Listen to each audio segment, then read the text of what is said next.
Bem-vindos a mais uma videoaula aqui do canal Biologia com Samuel Cunha, e esta que é uma aula de introdução à biologia, introdução ao estudo da biologia fundamental, porque a gente entende quais são as características gerais dos seres vivos. Em outras palavras, o que uma bactéria tem? Bom dia, pessoal. Hoje nós vamos iniciar tem? nossa aula de Ou seja, ciências, qualquer falando ser sobre a vivo importância tem que ter das estas frutas 8 para o nosso características corpo. para As frutas ser é muito considerado um importante ser vivo. e é Fala, isso que vocês vão professor, e se um observar ser vivo só nos tiver seguintes 7 vídeos dessas que serão características? apresentados nesse Aí exato ele momento. não é ser Bons vivo, porque estudos! tem que ter, anote que é importante, para ser um ser vivo tem que ter todas estas características, todas essas seguintes características. E aí, antes dessa aula eu gosto de fazer uma pergunta filosofal, que eu gostaria de saber a resposta. Eu não sei também conceituar isso, e até hoje ninguém conseguiu um conceito definitivo. A pergunta é, o que é vida? O que é a vida? Se você souber, coloca aqui nos comentários que a gente vai lendo, vai conversando até chegar no consenso. Agora, embora seja tão difícil falar o que é a vida, a gente pode falar o que é um ser vivo, quais são as características de todos os seres vivos que habitam o planeta Terra. E é sobre isso que vamos falar. Primeiro, gente, a composição química, todos os seres vivos da Terra, todos, porque a gente fala da Terra, porque vai saber, né, tem um ET lá todo zoado e com outras, mas aqui na Terra, todos os seres vivos possuem estes 6 átomos: nitrogênio, carbono, hidrogênio, oxigênio, fósforo e enxofre. Junto com outros elementos lá, eles formam todas as moléculas que tem no nosso corpo. Mas temos que ter, seja uma bactéria, seja nós, temos esses compostos. Agora perceba, tu fala, professor, como é que eu vou decorar nitrogênio, oxigênio, hidrogênio, oxigênio, fósforo, enxofre, carbono, né? E como é que eu vou decorar isso aí? Professor, enche o saco, é muito nome. Ora, para isso nós, professores, sempre trazemos algum macete para vocês. Para você decorar esses 6 átomos, escreva essa palavrinha chompes, chompes. Simplesmente chompes, chomp, chomp, chomp, chomp, chomp, chomp, chomp, chomp. Aí no final tu vai saber carbono, hidrogênio, oxigênio, nitrogênio, fósforo e enxofre. Professor, escrevi fósforo com F. Não, cuidado, o elemento fósforo é P, tá? Então, grave isso aqui, tem gente que gosta de falar N-chops. Também, ambas as formas, na verdade, como você achar melhor. É que chomps ou N-chops fica tranquilo porque flui bastante. Então, grava isso. Todo ser vivo tem essa composição química, tem esses átomos formando seus compostos químicos.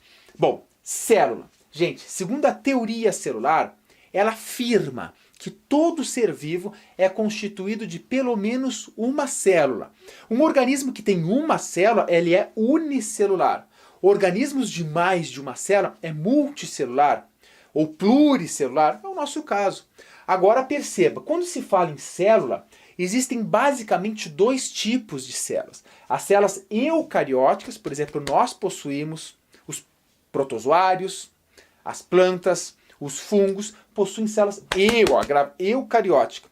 Essa célula eucariótica, ela é mais complexa e tudo mais. Só que existe também a célula procariótica. A procariótica é uma célula mais primitiva.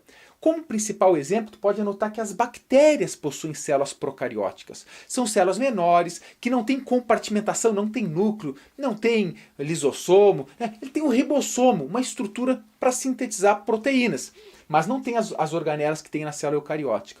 Então isso é importante. Agora, quando você está estudando biologia, dentro das células eucarióticas, a gente diferencia uma célula animal de uma célula vegetal. É fundamental você saber as diferenças. Aqui possui parede celular, aqui possui vacúolo gigantão. Lá que tem. Isso, claro, a gente tem uma aula para falar das diferenças entre essas duas células. Mas é importante, quando você diferencia elas, você está diferenciando células eucarióticas. Tranquilo? Então vamos lá. Característica 1, composição química, essa aqui. Característica 2, possuir célula. Eu falei quais são os principais tipos de células que tem aí. Agora 3. A terceira característica que é comum a todos os seres vivos é reprodução. Pessoal, é algo fundamental. Pensa comigo. Se é um ser vivo, ele tem que reproduzir. Senão, ele passa uma geração e não tem mais ser vivo ali. Aquela espécie não segue vivo. Imagine há 3,5 bilhões de anos. Olha que coisa bonita. Bilhões de anos. Surge a vida na Terra. Surgem os seres vivos na Terra. Eram seres muito primitivos, esse tipo de célula e tudo mais. Se aquele organismo não conseguisse reproduzir, a vida não ia ser, os seres vivos não iam se perpetuar. Então eles foram reproduzindo. E a reprodução, todo ser vivo reproduz. Ela pode ser sexuada ou assexuada. O aluno já fala, professor, é sexuada porque tem sexo. Perceba, sexuada é porque existe a troca de material genético, justamente para misturar o material genético e o descendente nascer com maior variabilidade genética. Já na reprodução assexuada é porque não ocorre a troca desse material genético. Imagina uma bactéria. Tá aqui a bactéria. Essa bactéria se divide em duas. Reprodução assexuada, porque ela simplesmente se dividiu. Agora veja, os descendentes dessa bactéria são iguais ao que gerou elas. Então são clones, literalmente. Quando uma bactéria se reproduz, se divide em duas, formou clones. Esse aqui é idêntico a esse.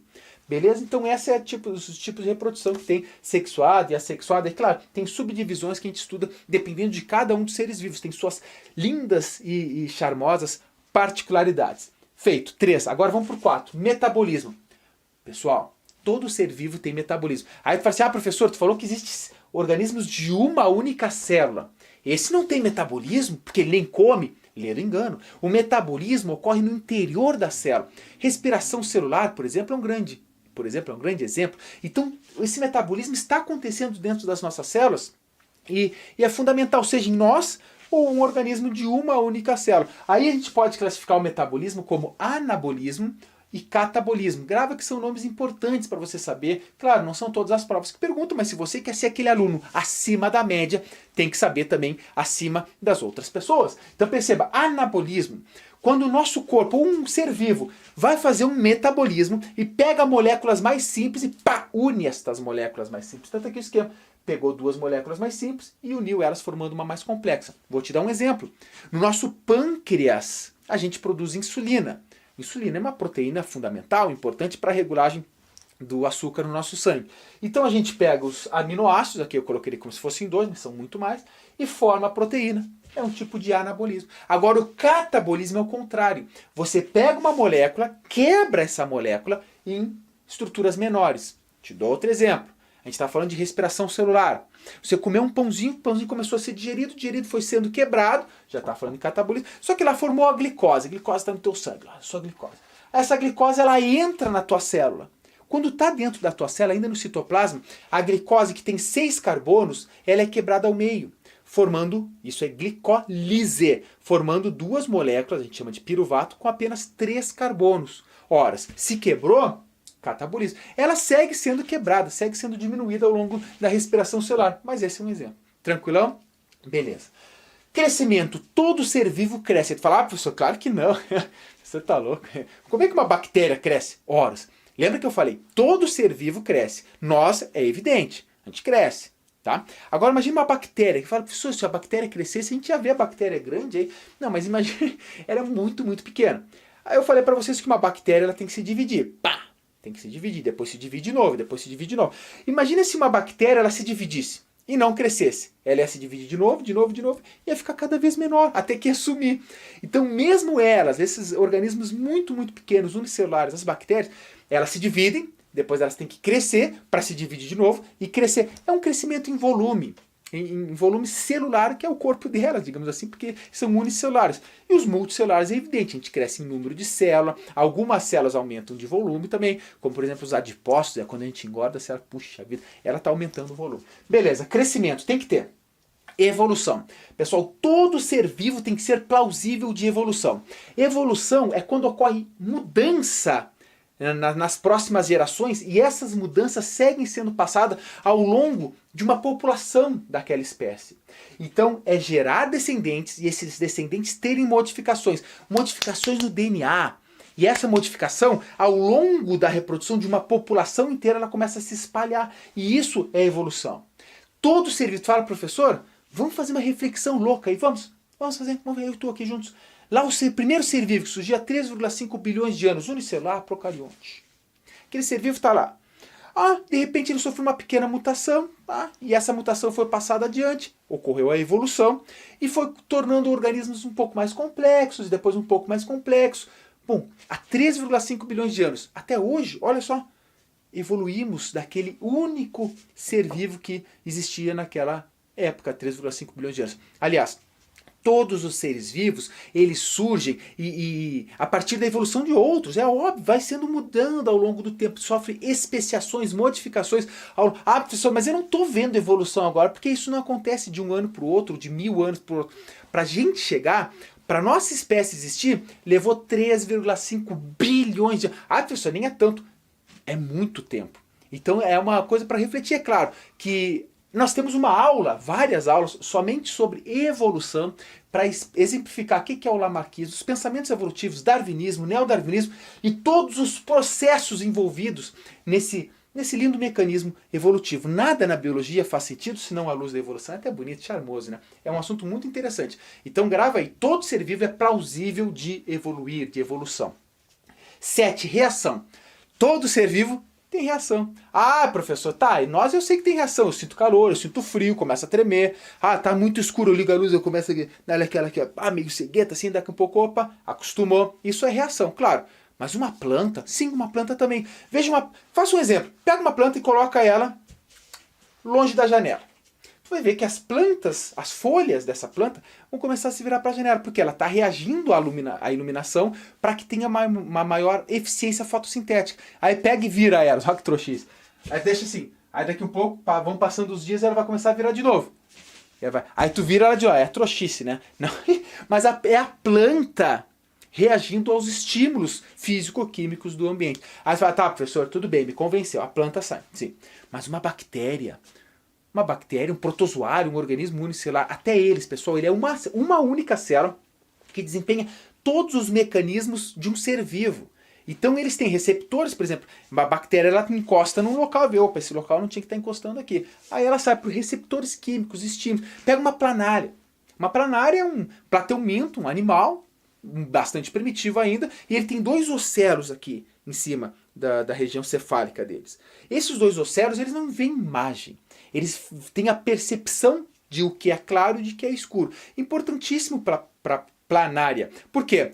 Se ele está num lugar muito claro, opa, aqui está muito claro. Ela vai para um lugar escuro. Justamente porque ele está percebendo o meio ambiente, está reagindo a ele, tendo essa reação, e se escondendo em lugares mais escuros, a chance de ser predada é menor. Então existem várias que a gente pode falar de muitas reações fantásticas, interessantes, lindas e charmosas aqui. 8. Movimento. Aí tem aluno que fala, professor, tu estás me mentindo. Por quê? Porque movimento, uma planta não caminha. Ora, não vamos confundir movimento com locomoção. Nós quando caminhamos, estamos nos locomovendo. Nem todo ser vivo se locomove, mas todo ser vivo possui movimentos. Uma planta, falei, ela vira. Isso é um movimento. Nós, tanto internos quanto externos, temos movimentos. Agora tu me pergunta, professor, estás me mentindo? Eu falo, vamos lá. Aí o aluno chega, professor, temos aqui um protozoário, um esporozoário que não tem estrutura nenhuma de locomoção. Eu volto a dizer para ti, eles não necessariamente se locomovem, mas possuem movimentos, nem que sejam movimentos internos, movimentos celulares. Ali, o citoesqueleto, enfim, tem movimento. Se é um ser vivo, tem algum tipo de movimento interno, ou locomoção, pode ser, mas tem. Ok? Então são essas, pessoal, as 8 características básicas que são comuns a todos os seres vivos. Seja um ser vivo unicelular, extremamente simples, ou sejam seres vivos muito mais complexos, como é o caso dos mamíferos, os nossos casos aqui, né? Beleza, gente? E é isso aí, ó.